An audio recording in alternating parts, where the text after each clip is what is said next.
Hər bir günah, bax bizim hər bir fərdi günahımız aləmə təsir göstərir. Biz əlaqəli bir vahid halda, həmahəng bir aləmdə yaşayırıq.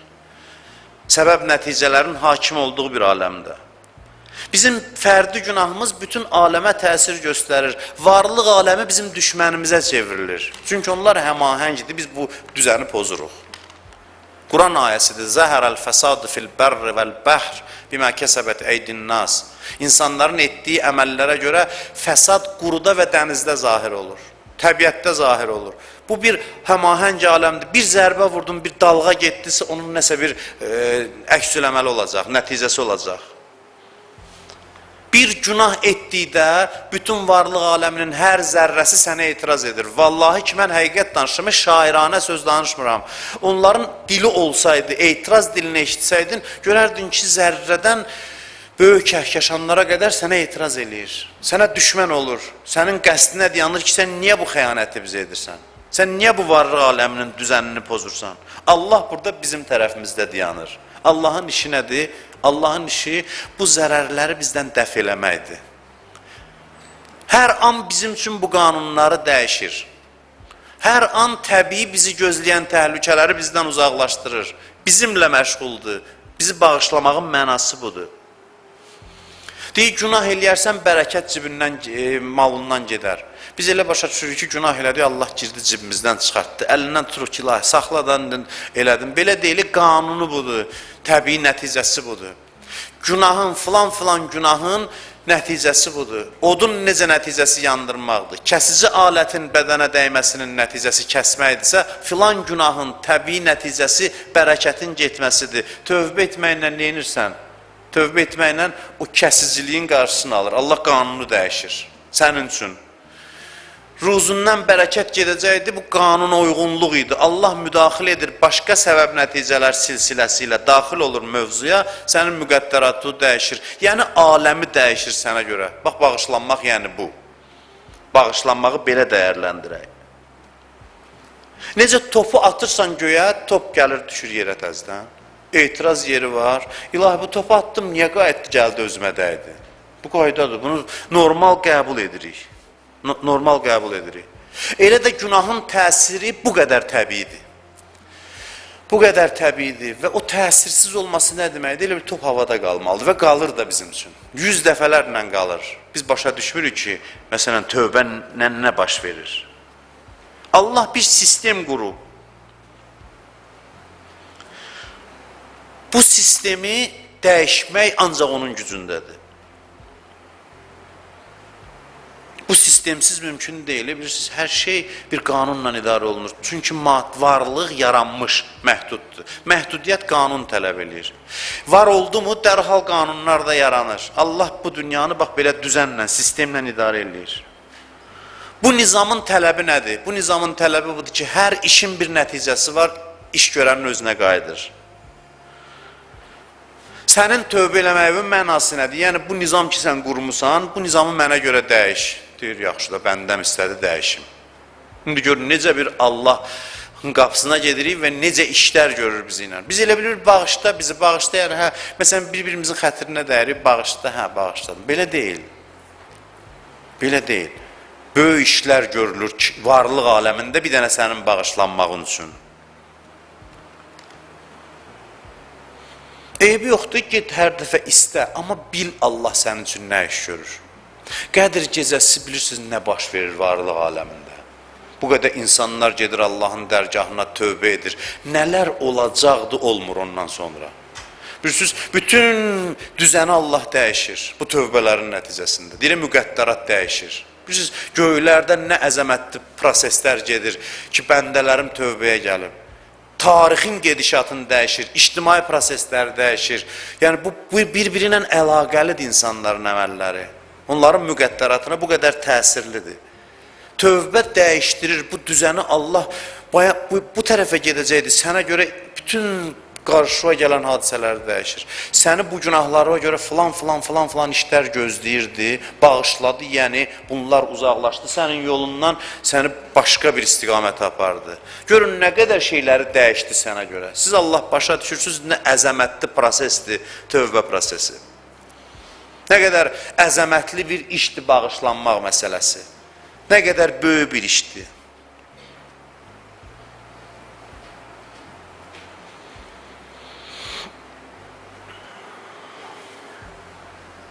Hər dəfə barmaqlarımızı kəsib gedirik ki, ilahi kəsmişəm, bitişdir də, məsələn, deyir, yaxşı.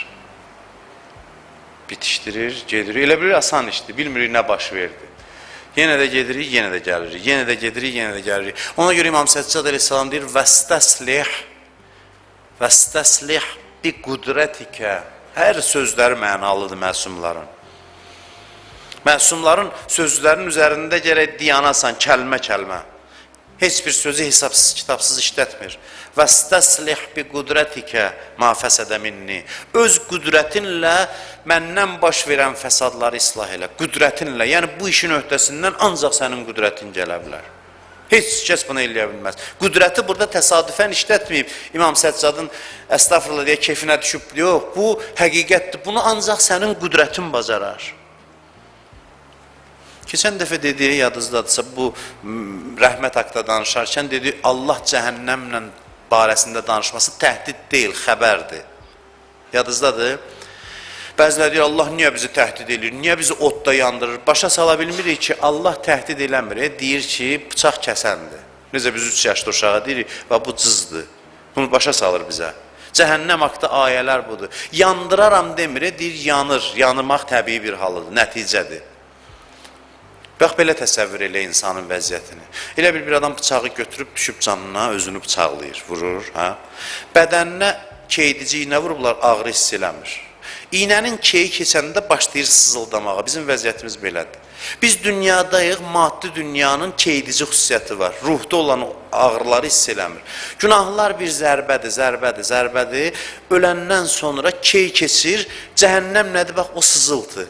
Yaraların sızıldaması. Allah da bunu xəbər verir sadəcə bizə ki, bax, bu zərbələri ki, sən vurursan özüvə, indi hiss eləmirsən. Dəhşətli ağrı var sənin içində. Ağrı kəsəni vuranda ən ağır bir insanın ağrısı da hiss olunmur. Allah bizi xəbərdar edir ki, indi məhsən, dünya maddənin qanunu budur ki, bu ağrını hiss etdirmir. Amma çox ağır, istədim deyəm, vəhşi ağrı var. Vəhşi ağrı var sənin içində ki, bu ölən anda ki, deyirlər, cəhənnəmə düşdü filan kəs. Cəhənnəm nədir? Həmin o yaralar başlayır sızıldamağa, öz vurduğu yaralar. Allah da bunun xəbərini verir. İndi deyək ki, əstəğfurullah, Allah nə qəddardır, Allah neynəsin? Niyə qəddardır? Allah xəbərdar eləməsi rəhmətdir. Deyir, gəl indidən müalicə eləyim, olmasın. Başa düşürsünüz? Bax, cəhənnəm ayəsi bu. Biz elə bilirik, bizə barmaq sirkələyirlər. Cəhənnəmi belə təfsir eləsin gərək din xadimləri. Çünki bu başqa bir təfsiri yoxdur, başqa bir izahı yoxdur. Kəffir anna seyyiatina duada var, Quran duasıdır. Yəni pisliklərimizi islah elə, yəni kompensasiya elə, ziyanlarını bizdən dəf elə. Bu ümidsizlik yaratmır insanda. Günahın bu cür şəkildə dəhşətli olması adamda ümidsizlik yaratmır ki, bu boyda qudrət var, Allahın qudrəti var. Ona görə deyir, bir qudrət ikə. Növbə sənin qudrətinə çatanda, bəli, sən kəsilmiş barmağı da 1 saniyə bitişdirərsən, yanmış dərini də 1 saniyəyə dəyişərsən. Və qudrətə bu şəkildə daha yaxşı sığınmaq olur. Bir şey ki, heç kəs bacarmaz, onu da başqa halından gedirsən Allahın qapısına. Deyirsən, bunu sən bacararsan. Heç kəs, hər şeydən ümidsiz gedirsən Allahın qapısına. Hər şeydən ümidsiz. İnsan bilsə günah nədir, daha rahat tərk eləyər günahı. İnsan bilsə günahla nə eləyir, nə iş görür. Və bilsə ki, günahı bağışlamaqla Allah onun üçün nə iş görür. Onda Allahla münasibəti də bir başqa olar. Bir başqa olar. Onda başa düşər ki, mən bağışlandım nə deməkdir.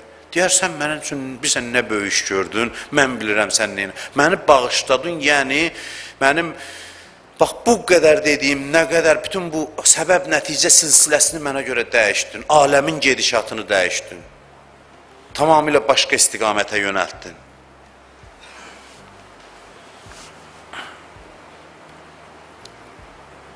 İnsana axı biri nə qədər çox böyük iş gördüsə, daha çox minnətdar olur ona. Eşidirsiniz nə deyirəm? Bir nəfər bizə daha böyük yaxşılıq eləyəndə deyir, çox sağ ol, gör neynədir. Biz niyə Allaha tövbəyə görə minnətdar ola bilmirik? Çünki elə bir asandır işte.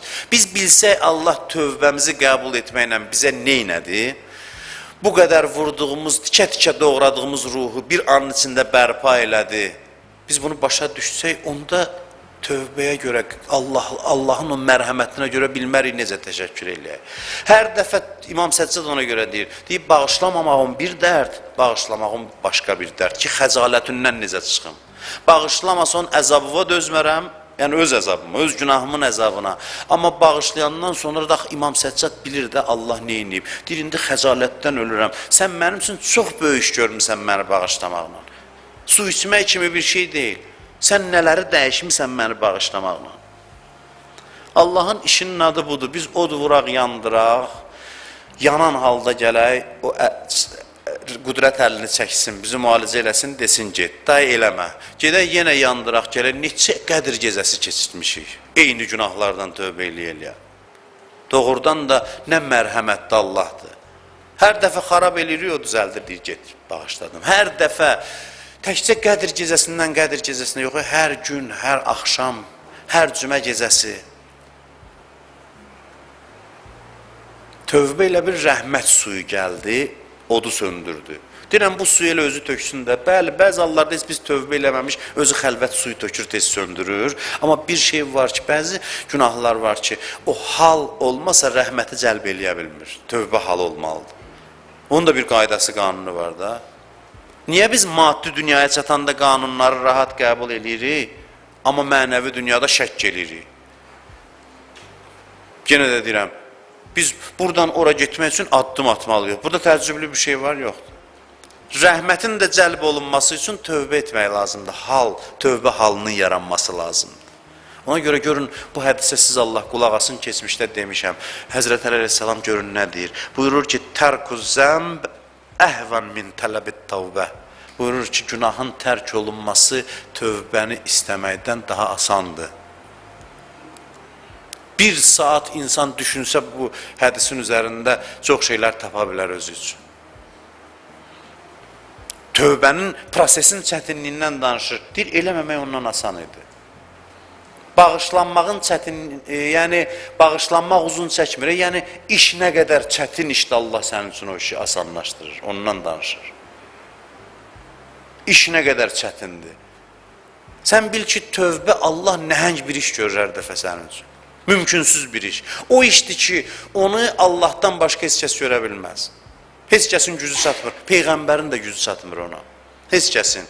Bağışlanmaq ancaq onun qüdrətində olan məsələdir. Çünki bir sistemdir. Bu istiqamətdə bir daha deyirəm. Gedir belə, sənin tövbənlə bu sistem dəyişir. Bütün bu düzən dəyişir. Bütün varlıq aləmində sənin tövbən təsir qoyur. Allah gör nə böyük minnət qoyur sənin boynuna. Bu aləm səbəb-nəticə aləmidir. Birinə deyir, zülm eləyirsən, bax, təəssüflər olsun ki, dindarlar üçün ürək sındırmaq çox asanlaşıb indi. Çatan sözü deyir, yapışdırır, qorxmurdu ki, biri bir dəfə ah çəkirsə, yandırdınsa kimsə, Allaha and olsun ki, deyir, tövbə eləyəcəksən, bağışlanacaqsan, o ah səndən əl çəkməyəcək. Bağışlayandan sonra da zərbəsini alacaqsan, çünki insan qəlbi zarafat məsələ deyil. Zarafat məsələ deyil.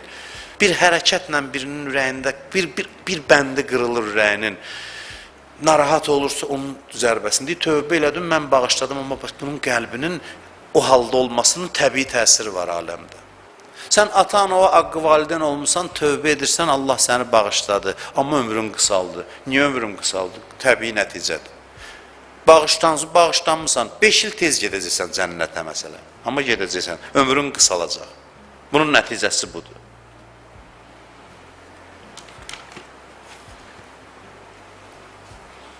Bu tərz təfəkkürlə biz günaha yanaşsaq, əvvəla rahat günah eləməyəcəyik. Çünki biləcəyik ki, günah böyük zərbədir. İkincisi, Allahı daha çox sevəcəyik. Çünki Allah bizi bağışlamaqla bizim üçün nəhəng, böyük bir iş görür. Və daha təvazökar olacaq Allahın müqabilində. Biz biləcəyik ki, Allahın qüdrətindən başqa bizi heç nə bağışlaya bilməz. Bax, belə bir şey deyim də, bir adama desinlər ki, sən xərsəngsən, xəstəsən, özdə ən axırıncı mərhələsindəsən, həkimlər deyir ki, heç kəs sənə kömək eləyə bilməz. Onda necə gedir Allahın qapısına? Yəni, hamı acizdir, vəssalam. Təslim, deyir, ilahi səndən, ancaq səndən istəyirəm. Bax, tövbə hər dəfə belədir. Günah vaxtı hamının dili olsa, mənəviyyat həkimləri deyər ki, hamı acizdir. Onda ki, qopursan, görürsən, vəssalam, heç kəsin gücü çatmır. Necə sığınırsan Allahın qüdrətinə? Hər günahdan sonra bu halından gərək gedəsən. Çünki həqiqət də elə budur. Ona görə deyirəm ki, ümidsiz olandan sonra ümid yaranır. Əvvəl ümidsiz olursan ki, bu heç nə, bu əlacsız bir şeydir. Və neyniyim? Neyniyim heç nə? Allahın qüdrətinin müqabilində ən çətin işlər asandır. Gəlmişəm qüdrəti və sığınım, o da bağışlayır. Ondan sonra hansı minnətdarlıq hissi ilə ayrılırsan? Xərçəng xəstəsi sağalırsa, gedir pirə ziyarətgaha məsələn, Allahdan şəfa alırsa,